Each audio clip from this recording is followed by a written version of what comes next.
Bruce Wolf, Mike North in for Tim baby. Slagle on the weekly wrap. All right, so what do you think of this new Sox announcer, John Schriffen?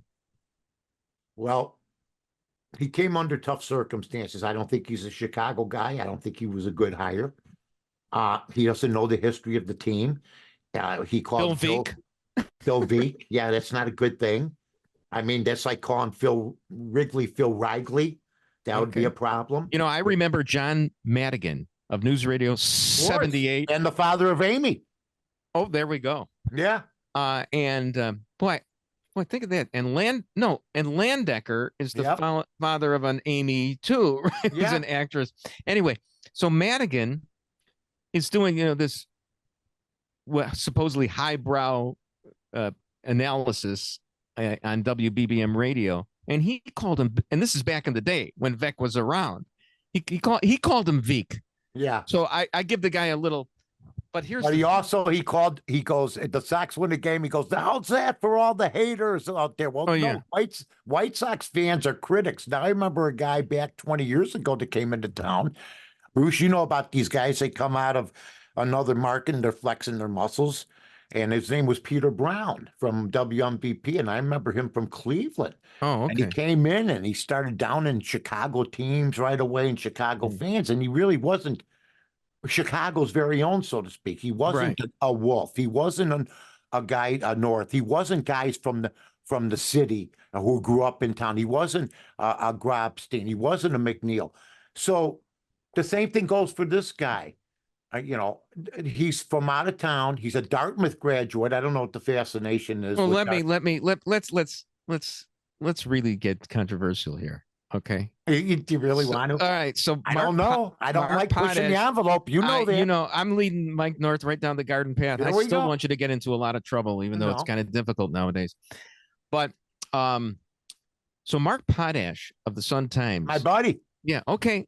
So he had a tweet, and he was, and I wish we had it right here, but he was basically saying to this guy that he wasn't prepared, and that he doesn't have the experience, and blah blah blah. And then he went, or whatever. And to me, the or whatever was a dog whistle to racial politics. Because did you know that Schriffen, his grandfather, was president of the Philadelphia chapter of the NAACP? No. Did you know that? Oh, yeah. And you say he's a Dartmouth graduate, and he went to Howard as well. Right. I'm just wondering if he's the male Ayanna Crystal. You remember her? Do you remember her? She was the Bulls reporter. No. She was really kind of well endowed, and a couple of score guys got in trouble tweeting about her.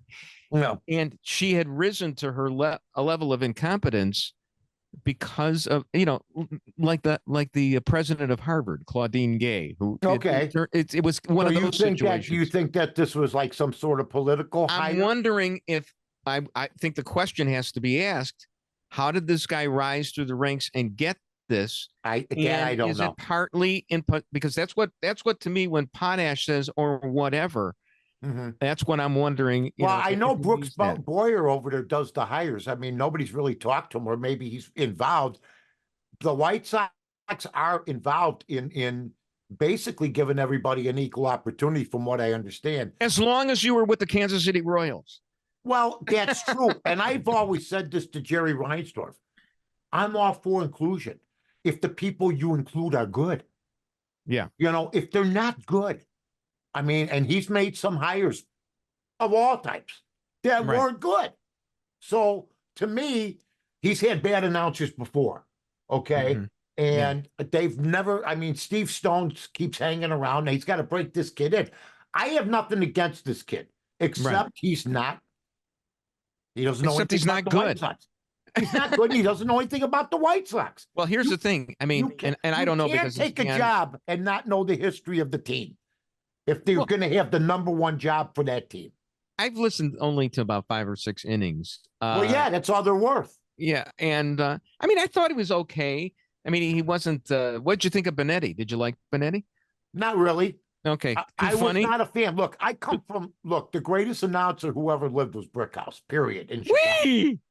Hey, wee! Attaboy, Artie. Hey, look at that Santo. He moves like a cat. You know what I mean? You know that I once did. Jonathan Brandmeier would always set me up like this. He knew that I did an impersonation of Jack Brickhouse having sex. Oh, So he asked me to do it on the hey, radio. And I go, yeah, that's what it is. That's back she goes. Back. Hey, hey. How about a cigarette, pal? All right. Oh. And then after I get it done, he says, okay, welcome to Jack Brickhouse. Brickhouse was listening to me too. Oh, yeah. Jack he was classy. He was classy because he didn't do it. No, Jack, I felt ridiculous. Jack used to play, what's the name of that country club off Gunnison there? And he used to play gin rummy over there with some of the guys. And I went to play golf there a couple times and I saw Jack. And I mean, the guy would, hey, there's Ronnie Bull, handoff. He grips, he grinds, he rolls. Oh, he only got a yard. That's right, Jack. That's right. Yeah. And then Cubson would go, well, Jack, here we go, Jack. He wouldn't get a chance to get the other. All right, Mike, trivia question. Yeah, okay. Brick and Cup. Who was the spokesman for Standard Oil on the radio broadcasts? Wow. Who did the commercials? I used to pick up the media guides at the Standard Oil place when I was a kid. Yeah. I have no idea. Frank Babcock was and then he'd send it back to Brickhouse and Cupson. And I mean, I was once at I met Irv Cupson. It was like meeting God when I met him. Cupson. I was like, oh my God, it's Irv Cupson. Me too. I was at Channel 32. He's visiting for some reason. How you doing? And I said, oh, hello, Mr. Irv Cupson. And he goes, I hear your contract is up in a while. And I'm going like, what? Oh, yeah. Oh, man. Cup cares about my contract? Yeah. This UHF I got the Irv Cupson award. I mean, you know what's great? Here, this is the best though. Did you know this? The 73-0 game. He was the referee. He was the ref, and he was Harrison's best friend. And they wondered why they won by 73. No wonder they. Probably every time Sid Luckman got hit, he probably called a 15-yard penalty that you wouldn't see for another 60 years until Tom Brady was a quarterback. Sid Luckman's amazing. He's still the Bear record holder, and he threw a balloon. I mean, it's unbelievable. Good old number 42.